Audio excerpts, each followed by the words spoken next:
What's going on? This is Jerry over at Wealth Dynamics, coming to you with a video to talk about how life insurance works as a savings vehicle. Now, I want to break this down for you. I've gone over this strategy before. I want to actually give you the technical, like how does this all work, right? So first things first, and I'm going to dive into this like firsthand because it's kind of the foundation point. If you aren't saving money, I don't want to hear you bicker about whether or not you think this is a good idea. You don't even save. Okay, so let's start there. If you're not saving money, you want to get there first. Then you can start looking at, all right, do I save in a bank? Do I save in a 401k? Do I save in a retirement plan, right?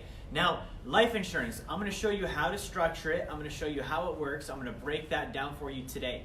You're saving with whole life insurance, okay? Not universal, not term, none of that stuff. Whole life insurance. The reason why is the cost of insurance stays fixed throughout your lifespan, and you have coverage throughout the entire life of the policy, okay? So imagine like saving in a bank where either the coverage or the account lapsed or canceled in the middle of the policy or the bank account, or your costs were continually increasing. Okay, that's why we want to use whole life insurance. So that's the type of insurance, right? That's the first thing. Now the next thing is you need to look at the right company. So you're using whole life insurance, you're looking for what's called a mutual insurance company. Okay, a mutual insurance company means they're going to pay you a profit or a dividend based on their profit. They treat you as a policyholder like a shareholder. Okay, so you're looking for a mutual insurance company. Now you want a company that's at least 100 years old. Okay, 100 years gives you enough time track or span to see like what did they do during all of the depressions, recessions, did they perform well, did they fold, would you want to invest with them, right? And the reason you're looking at that is because, like I said, you're going to be a shareholder in this company. So you need to look at what have they done over the long term, right? So you're looking at whole life insurance, mutual insurance company, 100-year track record. Now we can actually jump into policy design. Okay, so when you're designing a policy, let's say you're looking at the funding period and the type of funding you're doing. It's either going to be like continuous, like monthly or annual contribution, or maybe it's the disbursement of a lump sum into the policy itself. Those two things are going to dictate which direction you go. Now, most people that are watching are saving monthly, so we're going to talk about that first. So monthly, let's say you're doing $1,000 a month into a life insurance policy, and you're putting that away for the next 20 years. You would want to choose a policy that's congruent to a couple of things. First things first, you want to have high cash value, which means when you structure the policy, only about 20% of your premium should go to what's called your base death benefit. Okay, that's the actual death benefit ownership. It's the cost of insurance. You don't want a bunch of that, but you do want some because that death benefit is the reason why you're getting paid dividends. Again, those represent shares of ownership in the insurance company. So you want to make sure you have your policy structured to where about 20% of your base premium, 30% tops, goes to that death benefit. Okay. Now the next thing you're looking at is the paid up additions rider. This is a rider that's insurance jargon for a mechanism that basically funnels the majority of your contribution into your cash value. Okay. So that's where you're liquid. That's where you can pull money from. Next, you want to add a term insurance rider. That's going to artificially jack up the size of the death benefit because the IRS will try and tax your policy if you put too much into it. Okay. Now, those of you that are like, man, why would I put the money into the policy? Realize it's a good enough tax vehicle that the IRS wants to limit how much you can put into it. So that right there tells you it's a good thing, right? So that term insurance rider is going to artificially inflate the policy death benefit so that the IRS can't touch the policy. Now, while you're accumulating, here's what you're going to see like in a real term or a real effect.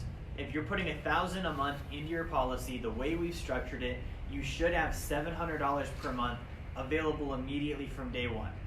And if you do it right, sometimes if you do it right, you could get it up to 95% liquidity or $950 a month available. Okay. Realize though, the more you chop that down, the less dividend you're going to get because you have less death benefit, right?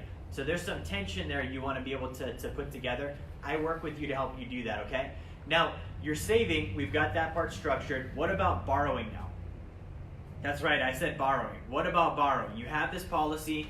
Do you just pull the money out like in a bank or do you borrow against it? We teach our clients you borrow against it. And there's a couple reasons why. If you pull the money out, it can't keep growing. Okay, think about that. If you pull the money out of the account, it can't keep growing. Now, you might sound like totally foreign on what I just told you, but the fact is, your policy is going to pay you anywhere from a 6 to 8% average historical dividend. That's what it's done over the last several hundred years. So if you're earning 6 to 8%, why would you pull the money out and forfeit that 6 to 8%? Why not borrow against it so you can still earn the money even though you're using it? Imagine putting money in a bank and withdrawing the money from the bank and still earning interest even though the money's not there. That's in effect what you're doing with your life insurance policy, okay? So you're borrowing against it. Now I said borrow, you're instantly thinking, well, what about the interest? Do I pay interest? How do I pay myself back? We're gonna cover all that. So you're gonna pay anywhere from 4 to 5% interest only. That's gonna be paid once a year. Now I want you to think about what I just said though. Your dividend is 6%. You're borrowing and paying 5% or 4%. That means you're getting paid probably 1% profit to borrow your own money.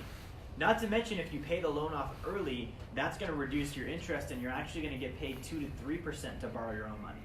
Okay? So guys, when you're doing your loans, you're borrowing against these to invest in things that are going to pay an income so you can pay your loan off early. Now it's your loan, so you don't technically have to ever pay it off if you don't want to.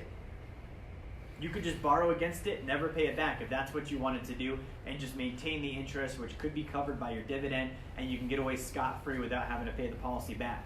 Now, we don't believe in doing that. We believe this is a business. You've built your own bank. So why would you pull, like if you were owning a grocery store, why would you pull inventory from your grocery store and not pay for it? Yeah, you got free food, but you didn't really get free food. It cost your store, right? So always pay the policy back.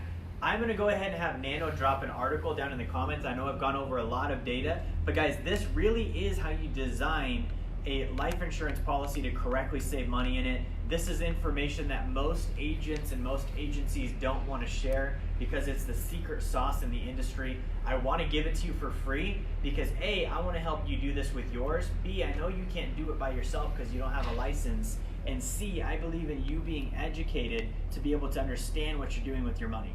So check out the article, like, share, and subscribe. Thank you guys for watching. We'll talk to you again.